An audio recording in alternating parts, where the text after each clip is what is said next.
Did you ever have an idea for a game that you thought was perfect? It's fun and easy to make, only to realize that you completely overestimated your ability to actually make games? Well, I have, and this is how it's going. Like many people, my goal was to eventually make a game that could earn me some money. When I first started, like almost 2 years ago, I thought, okay, I'll just keep making games until I'm ready. My plan back then was to only make 2D games because I thought 3D was too hard.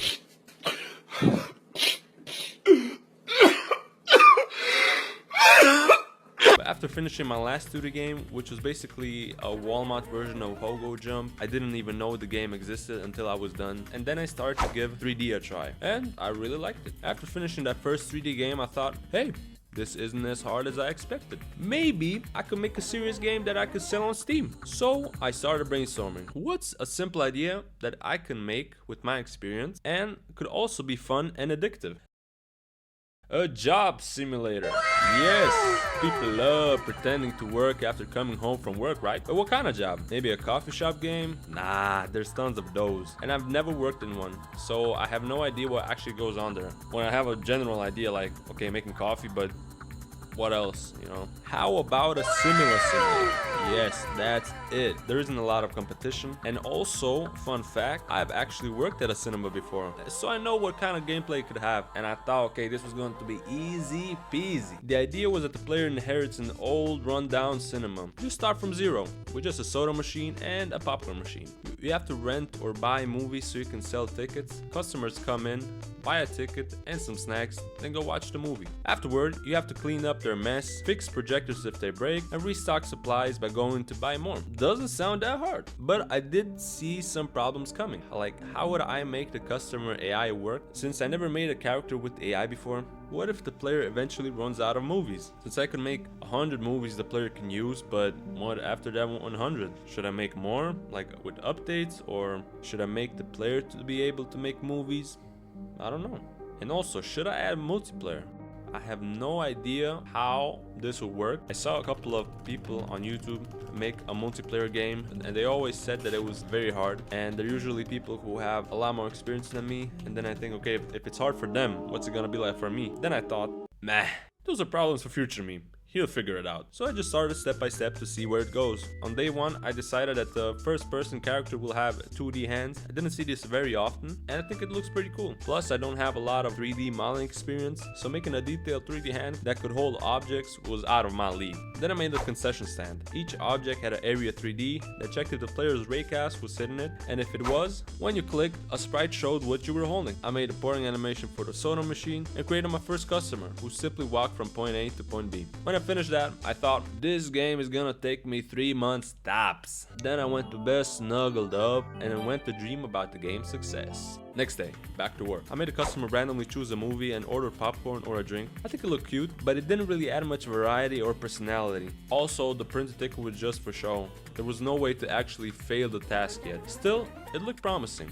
No major issues so far. Then I changed so you actually had to pick the right movie for each customer. Now it was time to build the actual cinema. Little secret, it's modeled after the cinema where I used to work at. Not exactly the same because the one I used to work at also had a restaurant inside. But imagine if one day somebody who works at the cinema plays my game and just like confused, like, oh, why does this look like I made the popcorn be able to run out, but I didn't have a way to refill it yet, so it was time to make the popcorn machine. In real life, the one at my old job worked like this. So you pressed the button, oil started pouring into the pot, and then you added the corn and sugar or salt yourself. It was a bit awkward because the lid got in the way and there wasn't a lot of space. I wanted to make the part like a 3D minigame like in Schedule 1, but if it was awkward in real life, how could I make it feel smooth in game? I tried making it in 2D just to see how it would look, and I didn't really like it. Then I tried making the walls of the machine fade out so you could see it better. I like the oil pouring mechanic a lot, but the fade out animation of the popcorn machine looked awful. I know it's a game, but still, like, it has to have some logic to it, you know? You can't just like pick up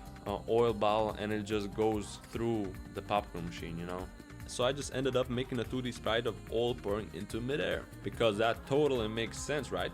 I changed that later, don't worry. Next, I added color to the cinema. This was only my second 3D project ever, and I still didn't understand lighting, so I just threw a bunch of lights everywhere, and the result looked kind of ugly. It had an ugly color, but I somehow managed to convince myself that it looked good. I added money tracking so you can see how much you earn and spend, and customers can now talk. Always saying the same thing, but it's a start. I'll later make them say more things to add character and even some dialogue choices for the player. Once customers got everything they wanted, they went to their assigned seats. I also added a fridge with an energy drink called Blue Cow. Try to guess what it's based on. Plus ice cream, nachos, 2 new soda flavors. Then came the cinema management part. I made a little office area where you'll be able to fire employees, and I made this little computer here where you can schedule or rent movies. Now when you schedule a movie, customers spawn based on the showtime instead of randomly. It's still rough, but it works. At this point I wasn't sure what to add next. I just started throwing in ideas, like a slushy machine and a water fridge you have to refill manually.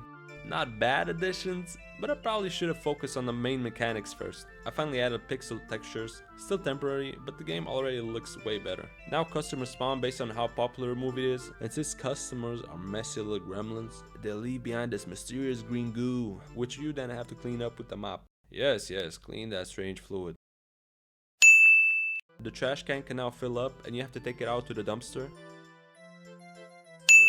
And if you pick up something you don't want, just press Q to drop it. I added a resting area for customers who, for example, arrive too early, and a big projector room, but it's way too big. The real one at my old cinema wasn't nearly that spacious. It was just a long hallway with shelves, papers, a computer, and a few projectors. So I'll need to resize that later. The projector can now break, and you'll fix it by playing the little minigame, which I totally didn't steal from another game. And the player can sprint now, running like the guy from Cloudy with a chance of meatballs. Flint Lockwood! I also made a store where you can buy upgrades for your cinema, like for example a new soda machine, which you'll have to then physically carry back.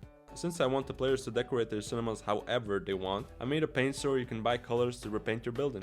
Customers now have bodies instead of just being floating cans, but don't get too attached to the design, it's still just a placeholder to test animation. Later, players will be able to hire employees once they reach a certain level and boss them around however they want, for minimum wage of course. And since customization is a big part of the game, I plan to add a store where you can buy furniture, tables, chairs, decoration, whatever. And then you press a button to enter build mode to place them anywhere you'd like. You can also remove the items with a hammer, onk, onk, onk, onk. And later you'll be able to sell stuff you don't need anymore. And that's pretty much it. Looking back, I probably should have made a few smaller 3D games before jumping into a commercial one, but there's no going back now. I created most of what I want, but nothing's really polished yet. I don't have a proper gameplay loop and some features are still missing. My next goal is to make a playable demo, though I have no idea on how long that'll take. It's definitely taking longer than I expected, probably because I have barely any experience with 3D development and I'm learning everything as I go. But I really enjoyed the journey. It's become a real challenge and hopefully I'll come out of it a much better developer. Thank you so much for watching, consider subscribing, and hopefully I'll see you in the next video. See ya!